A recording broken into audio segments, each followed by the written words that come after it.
Hello everybody, what's up, and welcome back to my channel. I'm Emily. For those of you who may be new here, if you are, I would love it if you would subscribe to my channel. I post videos 3 times a week. I'm getting back on a schedule that I am super hyped about, so you should be hyped about it too. You can subscribe by clicking the little red button down below, whether you're on a computer or your cell phone too. So today's video is one that has been super requested, and this is an update on my ulcerative colitis slash kind of answering your guys' questions, responding to some comments that have been left.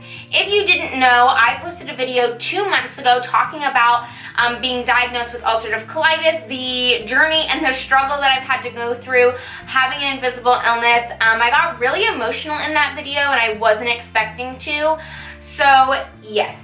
I probably won't get emotional in this video only because I sat down to do my makeup for this video and I was like, I'm just gonna do simple makeup for this video. This is a super casual video. How did I end up with this thick ass liner and a red lip? Plus, check out this crew neck. I love it. You guys know that I love Disney and I love Mickey Mouse. So anyways, okay, I'm rambling already and we're not even into the video. So I'm just gonna be basically chit-chatting with you guys, talking about an update as far as where my ulcerative colitis is at now, 2 months later, and responding to some of your guys' comments. So the first thing that I wanted to say is that thank you. You guys have, I wasn't expecting that response on the video. Months later, I get comments every day on that video, which I'll have linked down below. That way, if you haven't watched it and you want to go do that, then you can. But I just was putting that out there because, like I said in that video, when I was diagnosed, I was looking for other people to connect with and kind of see other people's stories. And there were only a handful, and most of them were really bad quality, if I'm being honest. So I thought that by putting my story out there, I could at least impact a couple people, meet a couple people in the YouTube community that also struggle with this. I think that video has over 150 comments. It has 100 and something thumbs up, over 2,000 views. I never expected for that video to do so well, and honestly, it makes me sad that there are so many people, that can relate to that, because it's such a terrible thing that I wouldn't wish on anyone. But it also makes me happy that there are people out there that can relate, that know what I'm going through, because like I said in that video, I'm looking up now what's going on that video. Yeah, so 2,000 views, 120 thumbs up, and 100 comments. That's just awesome. I love that. Anyways, back to what I was saying. What was I saying? Okay, anyways, I am just trying to say thank you to you guys for really being supportive on that video. Even the people who are my loyal subscribers who I see comment on almost every video, who don't have ulcerative colitis or any type of disease, were really accepting and really kind of saying that they were proud of me for sharing that story. A lot of people were saying, oh my god, you must be so brave to share this story. And to be honest, it's something that I deal with every day and it's a part of me. So me saying that I have ulcerative colitis is like me saying I love the color pink. You know what I mean? It's such a part of who I am that I don't have a problem talking about it, especially if it can impact one of you guys. So since that video, literally, so when I was 2 months ago, I was in remission. I was doing really well. I had told you guys that I had just taken red meat out of my diet. That's still something that I'm doing today. I very rarely will eat red meat. And when I do, it's when I'm having a moment of weakness. When I do work at a steakhouse and I love red meat. And so sometimes at the end of a really long shift when I've been looking at steak all day, I'm like, I just need a good piece of prime rib. Sometimes I just have moments of weakness. Very rarely. And when I do, I'm sad that I had a moment of weakness and I regret it instantly. So I try to stay away from it, but unfortunately I am now in a flare. A lot of you guys asked me what I do to prevent flares, or a lot of you have loved ones and we're like, what advice can I give them when they're dealing with a flare? There's not, and that's why it's so hard having a disease like this, because there's nothing you can do. Doctors, you can be put on medication to kind of manage it, but for the most part, if you could be in a flare be in remission for 10 years and then randomly get in a flare. A good friend of mine, Lindsay, her mom's boyfriend, I don't know if they're married, so maybe her stepdad, but anyways, her mom's boyfriend or husband was in remission for 20 years and then had a flare and ended up having to get a, what is that called?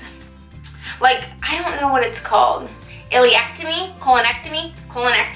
Ended up having to get his colon removed and now has a colostomy bag. So you really have no idea, and that's why it's kind of scary. That's what's kind of you almost feel like you're walking on eggshells. You're living like in this trapped bubble, like, oh my God, I don't want to do anything to impact my disease, but sometimes it just happens and you have to pick yourself up and keep moving. Also, a lot of people in that video were correcting me. I said IBS, irritable bowel syndrome, and it was just a slip of the tongue. I'm sorry. A lot of people were really offended and really upset that I said that and were mad that I was sharing information I didn't know anything about. It was a slip of the tongue, and I apologize. So I did mean irritable bowel disease or inflammatory bowel disease.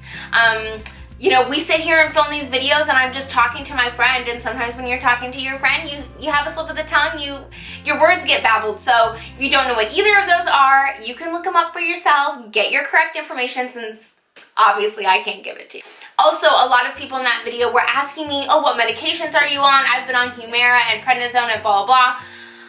I don't really feel comfortable, and I think I said this in that video, I don't really feel comfortable saying what medications I'm on. For one, because I'm not on any medications. To be upfront and clear and transparent with you guys, I'm not. I do not believe in modern medicine. Of course, it has its benefits, and you know, I'm not dumb, I'm not naive. I would never put my health at risk because I don't like medicine. I just think that there should be other avenues that you try before you start putting harmful chemicals and things that in this day and age we really don't know a lot about. Modern medicine in this form has only been around for 50 years, give or take. And so we don't know a lot of the long-term effects of a lot of these medicines that we're putting in our bodies. I could go on and on and on about medicine and big pharma and all this kind of stuff, and I won't, because that's not this type of video.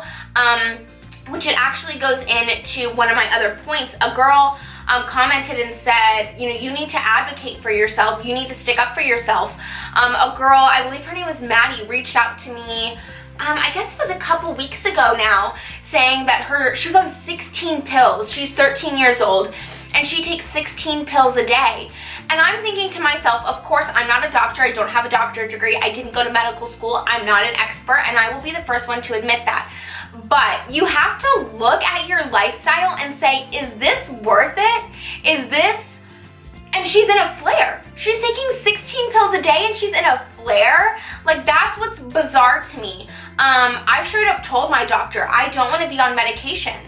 I don't. I want to explore other avenues. I want to try more holistic things. And so if you're, of course I want to say trust your doctor, especially she's 13, she's trusting her parents are trusting her doctor, but there's nothing, what I'm getting at is that there's nothing wrong with asking for a second opinion. Doctor, that's your right as a patient to ask for a second opinion, and doctors have to give it to you. Now, there are certain cases where if you have a rare form of cancer, there's only going to be one doctor in your state, a lot of times depending on where you live, that can give you an opinion. So second opinions are not always easy to get, but with a disease like ulcerative colitis or the more severe Crohn's disease, there are so many people with it that it's easy to get a second opinion, and I recommend you do. You know, what's the worst that can happen? You go and you speak to another doctor and he says, oh, my nose is so itchy, ouch. Ooh, itchy. And he says, yes, I recommend that. I think that you should be on these 16 pills a day at the age of 13. Then that's what you have to do. But I think that getting a second opinion, advocating for yourself, really sticking up for yourself, ulcerative colitis and this kind of stuff, just autoimmune diseases in general, are one of those things where you just really have to listen to your body. If you're taking a medication and you don't like the way it feels, or you've put on 100 pounds, like I've seen a lot of people who are put on prednisone gain an obscene amount of weight. And it's almost like, why are you putting me on a medication that's making me unhealthy? Being overweight is not healthy. Like, there's a reason that there is nutritional facts and that there are recommended BMIs, which is body mass index, your fat content or your fat percentage compared to your weight, fat percentage compared to your muscle percentage in your body. But it's just, I understand that every drug has a side effect, but prednisone for me is something that I really think that doctors are missing the mark on when it comes to people with ulcerative colitis. And that's just my opinion. If you are currently on prednisone and you've put on 100 pounds, you rock it. You wear those crop tops, whatever. But you also need to take a look at, yes, this is managing my ulcerative colitis, but what else is it doing to my body? It's making my heart have to pump harder. It's making it so I can't walk up the stairs without being out of breath. It's making it so I can't take my child to Disney World because I can't walk around the park without huffing and puffing and having to sit on a bench, which if you've ever been to Disney World, there are no benches, so you keep walking. I don't want to offend anybody, but I want to make sure that, you know, people are getting the right information and that people are advocating for themselves. That's basically all I was trying to say. So another thing that I quickly wanted to talk about is, as far as an update with me, is that my joints have started to hurt so bad. This is one of the reasons why when Tyler and I graduate from the university that we go to with our degrees, we are moving away from the snow. I have severe joint pain in the winter because ulcerative colitis has so many other symptoms other than just pooping your pants 20 times a day, even though that's so lovely and I wish that was the only symptom. Unfortunately, it's not. And my shoulder, where I have it personally, my shoulder will lock up really bad. And I kind of have to hold it like this for a little bit. It's really bad in the morning. My elbow, I'll have to, like, it kind of looks like I'm in a sling, like I can't move, like I look like this. That's just how it is sometimes. My fingers swell up really, really bad, like to where I can't close them, and my knuckles are really sore. My wrists tend to hurt.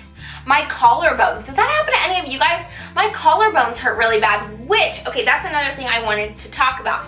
So, my grandma actually has, I hope she doesn't mind me putting this out there. My grandma actually has fibromyalgia, which my poor grandma, she is the strongest woman I know. Seriously, she has had a lot of health issues.